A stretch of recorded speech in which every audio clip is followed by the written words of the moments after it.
আসসালামু আলাইকুম। লেখাপড়া অনলাইন ভিডিওর পক্ষ থেকে আমি স্বপ্নিল হাসান তোমাদের সকলকে জানাচ্ছি স্বাগতম। আজকে তোমাদের আমি পড়াবো ষষ্ঠ শ্রেণীর বাংলাদেশ ও বিশ্ব পরিচয়। গত ক্লাসে তোমাদেরকে কিন্তু আমি বলে দিয়েছিলাম বাংলাদেশ ও বিশ্ব পরিচয় আসলে কি। বাংলাদেশ ও বিশ্ব পরিচয় হচ্ছে বাংলাদেশ ও বিশ্বের সাথে আমাদের যে পরিচয় করিয়ে দেওয়ার যে সাবজেক্টটা সেটাই হচ্ছে বাংলাদেশ ও বিশ্ব পরিচয়। আজকে আমরা জানবো যে হচ্ছে তৃতীয় অধ্যায় বিশ্ব ভৌগোলিক পরিমণ্ডলে বাংলাদেশ। আচ্ছা, বিশ্ব ভৌগোলিক পরিমণ্ডলে বাংলাদেশ আসলে কি? বিশ্ব এবং বিশ্বের যে ভৌগোলিক পরিমণ্ডলটা আছে সেই পরিমণ্ডলে বাংলাদেশের অবস্থানটা আমরা জানবো যে বিশ্ব পরিমণ্ডলে বাংলাদেশের অবস্থানটুকু কতটুকু। আচ্ছা, এই অধ্যায়টা তোমাদেরকে আগে ম্যাম পড়িয়েছে এবং এই অধ্যায়টা পুরোটাই সম্পূর্ণটাই পড়িয়েছে আমি যতটুকু দেখলাম। এখন আমরা এই অধ্যায়ের অনুশীলনটা আলোচনা করব। আচ্ছা, তো প্রথমে আমরা দেখতে পাচ্ছি যে এখানে কিছু বহু নির্বাচনী প্রশ্ন দিয়েছে, যেমন এশিয়ার দীর্ঘতম নদীর নাম কি? আচ্ছা, তাহলে এখানে কয়েকটা অপশন দেওয়া আছে। একটা হচ্ছে ইয়াংসি কিয়াং, ইউফ্রোটিস, ব্রহ্মপুত্র, হোয়াংকো। আচ্ছা, এখান থেকে আমরা এই অধ্যায় পড়ে কিন্তু আমরা জানতে পেরেছি যে এশিয়ার বৃহত্তম নদীর নাম হচ্ছে ইয়াংসি কিয়াং। এটা কোথায় অবস্থিত যদি বলি, ইয়াংসি কিয়াং কিন্তু চায়নায় অবস্থিত একটা নদী। এটি হচ্ছে দীর্ঘতম নদী, মানে দৈর্ঘ্যে এটা কিন্তু সবচেয়ে বড় নদী। তারপর যে প্রশ্নটা আছে সেটা হচ্ছে এশিয়াকে গুরুত্বপূর্ণ মহাদেশ বলা হয় এর কারণ কি? এই মহাদেশে মানে এশিয়াকে যে গুরুত্বপূর্ণ মহাদেশ বলা হয় এর কারণ হচ্ছে এই মহাদেশে সর্বপ্রথম সভ্যতা গড়ে উঠেছিল, সেটা হচ্ছে কোথায়? চীনে। চীন কিন্তু এশিয়া মহাদেশেই। আর তারপর হচ্ছে প্রচুর প্রাকৃতিক সম্পদ রয়েছে এই মহাদেশে। কি আছে? প্রচুর পরিমাণ প্রাকৃতিক সম্পদ আছে। এখন প্রাকৃতিক সম্পদগুলো কি কি? প্রাকৃতিক সম্পদগুলোর মধ্যে হতে পারে তোমার ভূগর্ভস্থ কিছু সম্পদ, খনিজ সম্পদ, তেল, জ্বালানি, এগুলো। তারপর হচ্ছে নদীতে সম্পদ থাকে প্রচুর পরিমাণে, যেমন মৎস্য সম্পদ থাকে, তারপর নদীর গভীরে থাকে পলি থাকে, এগুলো কিন্তু প্রাকৃতিক সম্পদ। আর এই প্রাকৃতিক সম্পদ আছে বলে কিন্তু এশিয়া খুব গুরুত্বপূর্ণ একটি মহাদেশ। তো যদি বলা হয় এশিয়াকে গুরুত্বপূর্ণ মহাদেশ বলা হয় এর কারণ হচ্ছে, তাহলে তোমরা দিবে 2 ও 3। সর্বপ্রথম সভ্যতা গড়ে উঠেছিল, আমরা জানি চায়নায় সর্বপ্রথম সভ্যতা গড়ে উঠেছিল। বিশ্ব প্রাচীন সভ্যতার নিদর্শন কিন্তু চায়নায় পাওয়া যায়। তো সর্বপ্রথম সভ্যতা গড়ে উঠেছিল এশিয়া মহাদেশে, প্রচুর প্রাকৃতিক সম্পদ রয়েছে এশিয়া মহাদেশে। তারপর দেখো একটা চিত্র দেয়া আছে। আচ্ছা, চিত্রটা দেওয়া আছে, চিত্রটায় এশিয়া মহাদেশের কিছু অংশ দেওয়া হয়েছে, আফ্রিকা মহাদেশটি দেওয়া হয়েছে, আর অপোজিট সাইডে অস্ট্রেলিয়া মহাদেশটা দেওয়া আছে। আচ্ছা, চিত্রে এ চিহ্নিত অংশ, আচ্ছা এ চিহ্নিত অংশ একটি হচ্ছে মহাসাগরের অংশ।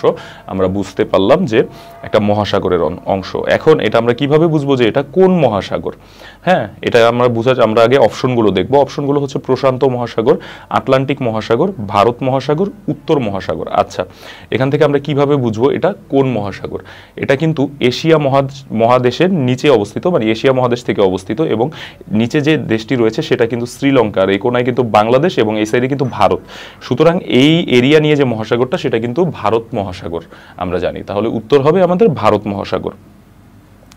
তারপর 4 নম্বর কোশ্চেন দেখো, উক্ত চিহ্নিত মহাসাগরটি গুরুত্বপূর্ণ কারণ কি? এই যে ভারত মহাসাগর, এই ভারত মহাসাগরটা কেন গুরুত্বপূর্ণ এর কারণগুলো এখানে আমাদের দিতে হবে। যে আমরা কিন্তু জানি ভারত মহাসাগর হচ্ছে দ্বিতীয় গভীরতম সাগর, মানে এর গভীরতা কিন্তু অনেক। এজন্য এটাও একটা আমরা এটাকে পিক করব যে এটি গভীরতম মহাসাগর, এবং পৃথিবীর 20% স্থান জুড়ে এই মহাসাগরের অবস্থান। পৃথিবীর 20 ভাগ যে স্থান রয়েছে সেই পৃথিবীর 20 ভাগ কিন্তু দখল করেছে ভারত মহাসাগর। সুতরাং বলা যায় ভারত মহাসাগরের জন্য যে পিক করব আমরা দুইটা অ্যান্সার, সেটা হচ্ছে কি, একটা হচ্ছে 20% স্থান জুড়ে ভারত মহাসাগরের অবস্থান, আরেকটা কি এটি পৃথিবীর গভীরতম একটি সাগর। আচ্ছা, এখন আমরা চলে যাব সৃজনশীল প্রশ্ন আলোচনায়। আচ্ছা, সৃজনশীল প্রশ্ন আলোচনায় যাওয়ায় দেখো এখানেও একটা মানচিত্র দিয়েছে, মানচিত্রের কিছু একটা অংশ দিয়েছে। মানচিত্রটা যদি আমরা দেখি, প্রথমে উপরে দেওয়া আছে উত্তর মহাসাগর। আচ্ছা, উত্তর মহাসাগর কোন দিকে? উত্তর দিকে। আর নিচে দেওয়া আছে, এই সাইডে আছে হচ্ছে প্রশান্ত মহাসাগর, আর এটা হচ্ছে আরব সাগর। ওকে, আচ্ছা, তো প্রথম কোশ্চেন করেছে তোমাদের যে পৃথিবীর সর্বোচ্চ পর্বতশৃঙ্গের নাম কি? আচ্ছা, পৃথিবীর সর্বোচ্চ পর্বতশৃঙ্গের নাম কিন্তু আমরা জানি, পৃথিবীর সর্বোচ্চ পর্বতশৃঙ্গের নাম হচ্ছে মাউন্ট এভারেস্ট। এটা হচ্ছে জ্ঞানমূলক প্রশ্ন, এটা সবাই তোমরা এই বই থেকে যে শর্ট কোশ্চেনগুলো পিক করবে ওখান থেকে তোমরা জ্ঞানমূলক কিছু কোশ্চেন পেয়ে যাবে। আমি জানি যে তোমরা দাগিয়ে ওখান থেকে তোমরা পিক করে নিবে এই কোশ্চেনের অ্যান্সারগুলো। তাও পৃথিবীর সর্বোচ্চ পর্বতশৃঙ্গের নাম হচ্ছে মাউন্ট এভারেস্ট। দ্বীপ ও দ্বীপপুঞ্জ পর্যটন কেন্দ্র গড়ে ওঠে কেন? দ্বীপ ও দ্বীপপুঞ্জে পর্যটন কেন্দ্র গড়ে ওঠে কেন? আচ্ছা, দ্বীপ ও দ্বীপপুঞ্জে পর্যটন কেন্দ্র কেন গড়ে ওঠে? আমরা জানি যে দ্বীপ যেখানে রয়েছে সেখানে কিন্তু প্রচুর পরিমাণ একটা দৃষ্টিনন্দন একটা জায়গা, সেখানে কিন্তু প্রচুর পরিমাণ পর্যটকরা ঘুরতে আসে এবং সেখানে এসে কি দেখা যায়, খুবই অপরূপ মনোরম দৃশ্য দেখা যায়। সাগর পাড়ে একটা দ্বীপ এবং দ্বীপপুঞ্জে কি সেখানে আমরা কিন্তু বেড়াতে যাই এবং সেখানে কি হয়, আসলে সেখানে গেলে আমরা অপরূপ মনোরম দৃশ্য দেখতে পারি, সাগরের যে ধ্বনি সেটা আমরা কিন্তু শুনতে পারি। সো একটা পর্যটন কেন্দ্রে কিন্তু মানুষ ঘুরতে যায় এবং দ্বীপ ও দ্বীপপুঞ্জের পাশে কিন্তু মানুষ হলিডে স্পেন্ড করতে যায়, সেখানে যে রিল্যাক্সেশনের প্রয়োজন হয় মানুষ কিন্তু সেখানে থেকে রিল্যাক্স হয়ে নেয়। তো দ্বীপ ও দ্বীপপুঞ্জেই পর্যটন কেন্দ্র এই কারণেই গড়ে ওঠে। আচ্ছা, চিত্র এ চিহ্নিত মহাদেশটির ভূপ্রকৃতি কেমন বর্ণনা করো। আচ্ছা, এই যে মানচিত্রের যে চিত্রটা দেওয়া আছে এখানে একটা জায়গায় দেখো এ চিহ্নিত আছে। এখন এ চিহ্নিত স্থানটি মহাদেশটির ভূপ্রকৃতি কেমন, আগে আমাদের জানতে হবে যে এ চিহ্নিত যে স্থানটি সেই স্থানটি আসলে কোনটি, সেই স্থানটি আসলে কোন মহাদেশ সেটা আগে জানতে হবে, তারপর আমরা বর্ণনা করতে পারবো যে এই মহাদেশটির ভূপ্রকৃতি কেমন। আচ্ছা, তো চিত্র এ যে দেওয়া আছে সেটা যেহেতু প্রশান্ত মহাসাগরের দক্ষিণ দিকে অবস্থিত, সে কারণে কিন্তু আমরা বলে দিতে পারবো এটা এশিয়া মহাদেশের কথা বলা হয়েছে। আচ্ছা, এশিয়া মহাদেশের কথা বলা হয়েছে। এখন যদি আমরা এশিয়া মহাদেশের ভূপ্রকৃতি জানতে যাই তাহলে কিন্তু আমাদের আবার ব্যাক করতে হবে এখানেই। তোমাদের কিন্তু কোনো গাইড বইয়ের সাহায্য নেওয়া লাগবে না, তোমরা কিন্তু এখান থেকেই এই সৃজনশীল প্রশ্নগুলোর খুব সহজেই অ্যান্সার করে ফেলতে পারবে। দেখো,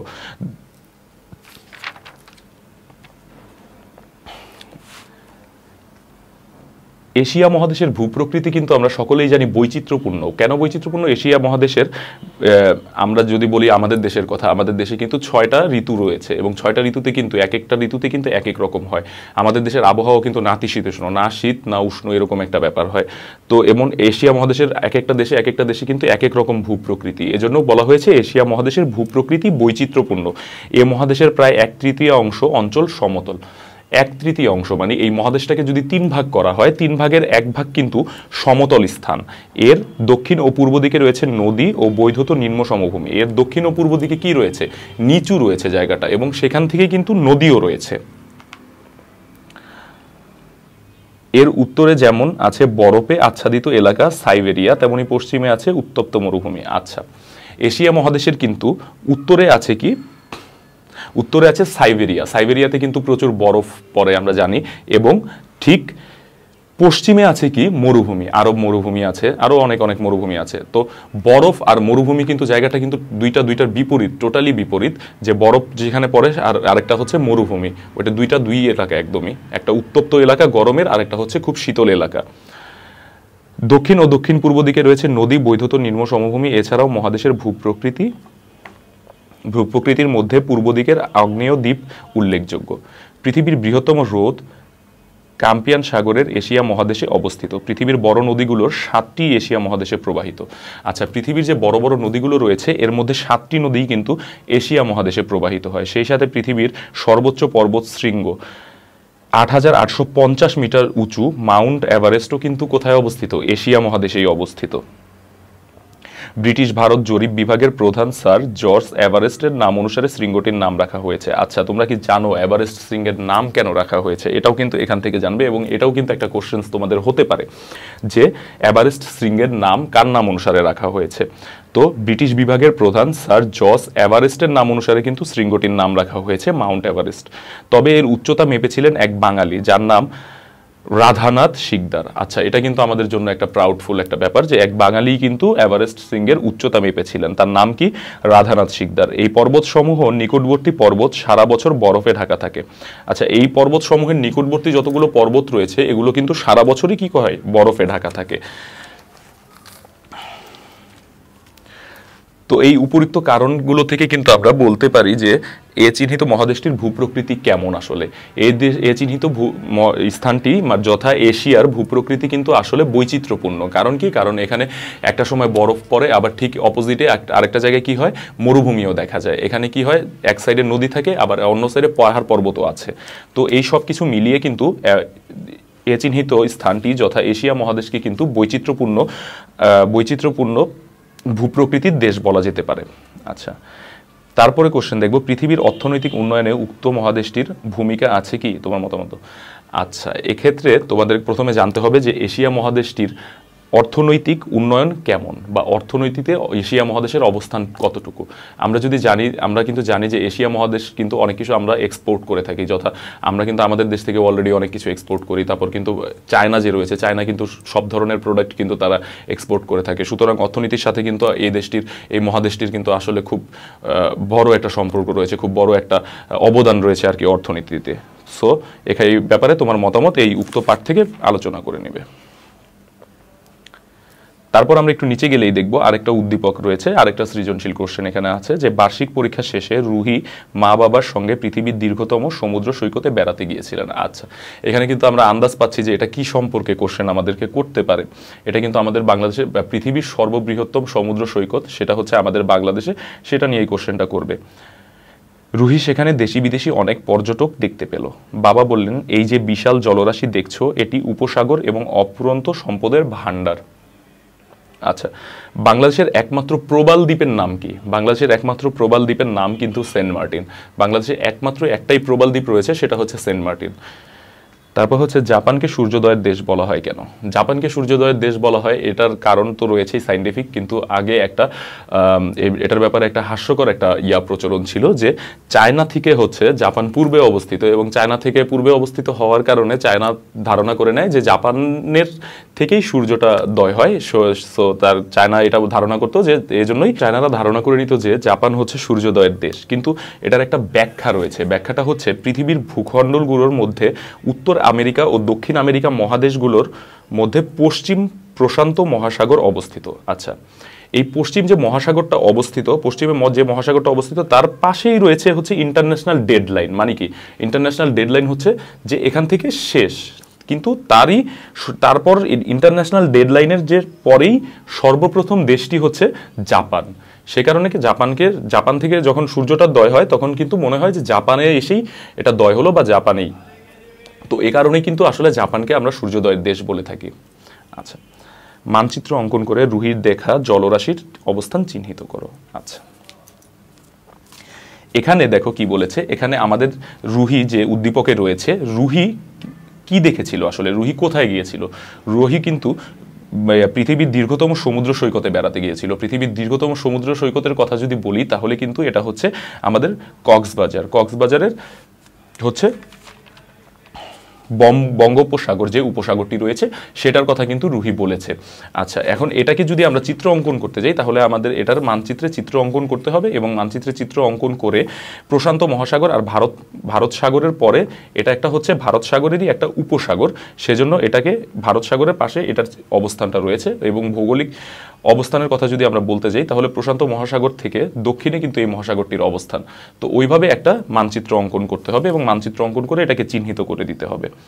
রুহির বাবা উপসাগরটিকে অফুরন্ত সম্পদের ভাণ্ডার বলেছে কেন, ব্যাখ্যা করো। আচ্ছা, আমরা যদি বলি যে জলরাশির ভিতরে কিন্তু অফুরন্ত সম্পদের ভাণ্ডার রয়েছে। এখন বঙ্গোপসাগর হচ্ছে বাংলাদেশের দক্ষিণে বিস্তৃত জলরাশি, এটি আসলে ভারত মহাসাগরের দিকেই প্রশস্ত অংশ।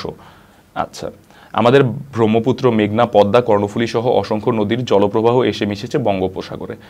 আচ্ছা, তো এটাকে যে একটা সম্পদের ভাণ্ডার বলার কারণ কি? এটাকে সম্পদের ভাণ্ডার বলার কারণ হচ্ছে এখানে কিন্তু আমাদের প্রচুর সম্পদ রয়েছে। সম্পদগুলোর মধ্যে উল্লেখযোগ্য হচ্ছে আমরা কিন্তু এখান থেকে মাছ পেয়ে থাকি, সামুদ্রিক মাছ।